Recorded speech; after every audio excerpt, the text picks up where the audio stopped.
Hey, we are in Second Samuel chapters 19 and 20.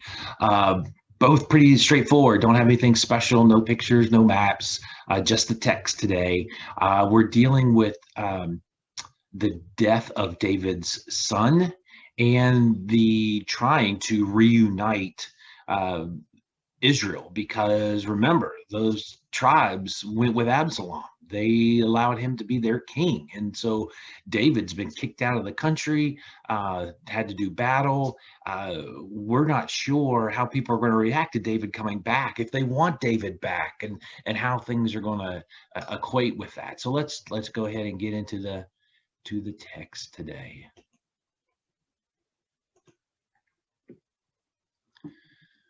The word reached Joab that the king was weeping and mourning for Absalom. As all the people heard of the king's deep grief for his son, the joy of that day's victory turned into deep sadness. They crept back into town that day as though they were ashamed and had deserted in battle. The king covered his face with his hands and kept on crying, "Oh, my son Absalom, oh, Absalom, my son, my son." Then Joab went to the king's room and said to him, "We saved your life today and the lives of your sons and your daughters and your wives and your concubines. Yet you act like this, making us feel ashamed of ourselves. You seem to love those who hate you and hate those who love you. You have made it clear today that your commanders and troops mean nothing to you. It seems that if Absalom had lived and all of us had died, you would be pleased. Now go out there and congratulate your troops, for I swear by the Lord that if you don't go out, not a single one of them will remain here tonight, and then you will be worse off than ever before." So the king went out and took his seat at the town gate. And as the news spread throughout the town that he was there, everyone went to him. Meanwhile, the Israelites who had supported Absalom fled to their homes. And throughout all the tribes of Israel, there was much discussion and argument going on. The people were saying, "The king rescued us from our enemies and saved us from the Philistines, but Absalom chased him out of the country. Now, Absalom, whom we appointed to rule over us, is dead. Why not ask David to come back and be our king again?" Then King David sent Zadok and Abiathar the priests to say to the elders of Judah, "Why are you the last ones to welcome back the king into his palace? For I have heard that all Israel is saying, 'You are my relatives, my own tribe, my own flesh and blood. So why are you the last ones to welcome back the king?' David told them to tell Amasa, 'Since you are my own flesh and blood, like Joab, may God strike me and kill me, even kill me, if I do not appoint you as commander of my army in his place.' Then Amasa convinced all the men of Judah, and they responded unanimously. And they sent word to the king, 'Return to us and bring back all who are with you.' So the king started back to Jerusalem, and when he arrived at the Jordan River, the people of Judah came to Gilgal to meet him and escort him across the river. Shimei, son of Gera, the man from Baruim in Benjamin, hurried across with the men of Judah to welcome King David.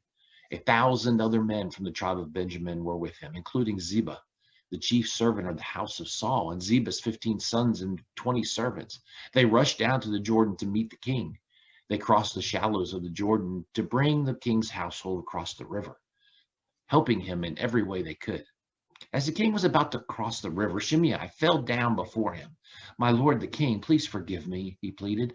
"Forget the terrible thing your servant did when you left Jerusalem. May the king put it out of his mind. I know how much I sinned. That is why I have come here today, the very first person in all Israel, to greet my lord the king." Then Abishai, son of Zeruiah, said Shimei should die, for he cursed the Lord's anointed king. "Who asked your opinion, you sons of Zeruiah?" David exclaimed. Why have you become my adversary today? This is not a day for execution, for today I am once again the king of Israel." Then turning to Shimei, David vowed, "Your life will be spared." Now Mephibosheth, Saul's grandson, came down from Jerusalem to meet the king. He had not cared for his feet, trimmed his beard, or washed his clothes since the day the king left Jerusalem. "Why didn't you come with me, Mephibosheth?" the king asked him. Mephibosheth replied, "My lord the king, my servant Ziba deceived me. I told him, 'Saddle my donkey so I can go with the king, for as you know, I am crippled.' Ziba has slandered me by saying that I refuse to come. But I know that my lord the king is like an angel of God, so do what you think is best. All my relatives and I could expect only death from you, my lord, but instead you have honored me by allowing me to eat at your own table. What more can I ask?" "You said enough," David replied. "I've decided that you and Ziba will divide your land equally between you." "Give him all of it," Mephibosheth said. "I am content to have you safely back again, my lord the king." Barzillai of Gilead had come down from Rogelim to escort the king across the Jordan. He was very old, 80 years of age, and very wealthy. He was the one who had provided food for the king during his stay in Mahanaim. "Come across with me and live in Jerusalem," the king said to Barzillai. "I will take care of you there." "No," he replied, "I am far too old to go with the king to Jerusalem. I am 80 years old today, and I can no longer enjoy anything. Food and wine are no longer tasty, and I cannot hear the singers as they sing. I would only be a burden to my lord the king. Just to go across the Jordan River with the king is all the honor I need. Then let me return again to die in my own town, where my father and mother are buried. But here is your servant, my son, Kimham. Let him go with my lord the king and receive whatever you want to give him." "Good," the king agreed. "Kimham will go with me, and I will help him in any way you would like, and I will do for you anything you want." So all the people crossed the Jordan with the king. After David had blessed Barzillai and kissed him, Barzillai returned to his own home. The king then crossed over to Gilgal, taking Kimham with him. All the troops of Judah and half tribes of Israel escorted the king on his way. But all the men of Israel complained to the king. "The men of Judah stole the king and didn't give us the honor of helping take you, your household, and all your men across the Jordan." The men of Judah replied, "The king is one of our own kinsmen. Why should this make you angry? We haven't taken any of the king's food or received any special favors." "But there are 10 tribes in Israel," the others replied, "so we have 10 times as much right to the king as you do. What right do you have to treat us with such contempt? Weren't we the first to speak of bringing him back to be our king again?"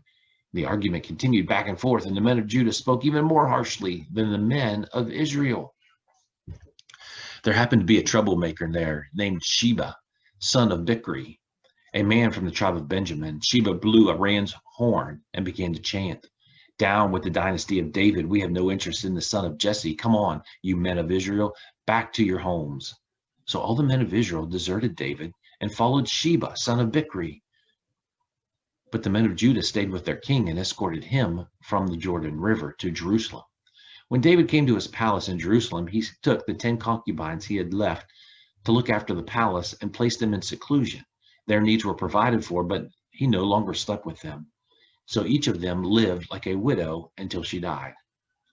Then the king told Amasa, "Immobilize the army of Judah within 3 days and report back at that time." So Amasa went out to notify Judah, but it took him longer than the time he had been given. Then David said to Abishai, "Sheba, son of Bichri, is going to hurt us more than Absalom did. Quick, take my troops and chase after him before he gets into a fortified town where we can't reach him." So Abishai and Joab, together with the king's bodyguard and all the mighty warriors, set out from Jerusalem to go after Sheba. As they arrived at the great stone in Gibeon, Amasa met them. Joab was wearing his military tunic with a dagger strapped to his belt. As he stepped forward to greet Amasa, he slipped the dagger from its sheath. "How are you, my cousin?" Joab said, and took him by the beard with his right hand as though to kiss him. Amasa didn't notice the dagger in his left hand, and Joab stabbed him in the stomach with it so that his insides gushed out onto the ground. Joab did not need to strike again, and Amasa soon died. Joab and his brother Abishai left him lying there and continued after Sheba. One of Joab's young men shouted to Amasa's troops, "If you are for Joab and David, come and follow Joab." But Amasa lay in his blood in the middle of the road, and Joab's men saw that everyone was stopping to stare at him. So he pulled him off the road into a field and threw a cloak over him. And with Amasa's body out of the way, everyone went with Joab to capture Sheba, son of Bichri. Meanwhile, Sheba traveled through all the tribes of Israel and eventually came to the town of Abel Beth Maachah. All the members of his own clan, the Bichrites, assembled for a battle and followed him into the town. When Joab's forces arrived, they attacked Abel Beth Maachah, and they built a siege ramp against the town's fortifications and began battering down the wall. But a wise woman in the town called to Joab, "Listen to me, Joab. Come over here so I can talk to you." As he approached, the woman said, "Are you Joab?" "I am," he replied. So she said, "Listen carefully to your servant." "I'm listening," he said. Then she continued, "There used to be a saying, if you want to settle an argument, ask advice of the town of Abel. I am one who is peace loving and faithful in Israel, but you are destroying an important town in Israel. Why do you want to devour what belongs to the Lord?" And Joab replied, "Believe me, I don't want to devour or destroy your town. That's not my purpose. All I want is a man named Sheba, son of Bichri, from the hill country of Ephraim, who has revolted against King David. If you hand over this one man to me, I will leave the town in peace." "All right," the woman replied, "we will throw his head over the wall to you." Then the woman went to all the people with her wise advice, and they cut off Sheba's head and threw it out to Joab. So he blew the ram's horn and called the troops back from the attack. They all returned to their homes, and Joab returned to the king of Jerusalem. Now Joab was the commander of the army of Israel. Benaiah, son of Jehoiada, was captain of the king's bodyguard. Adoniram was in charge of forced labor. Jehoshaphat, son of Ahihud, was the royal historian. Sheva was the court secretary. Zadok and Abiathar were the priests. And Ira, the descendant of Jair, was David's personal priest. So there we see what's happened. The country is reuniting after some conflict. David is back on the throne. It's interesting. We see so many good qualities in David, but we also see some bad things. Shimei, who he said he wouldn't kill, remember, because there's going to be a time that David wants his revenge on this guy that was making fun of him and throwing stones at him. And so there's some things with David that he never lets go, that he can't let go, and forgiveness really wasn't there with him. And so be wise today. Make wise choices. Seek God's guidance in everything. Have a great day.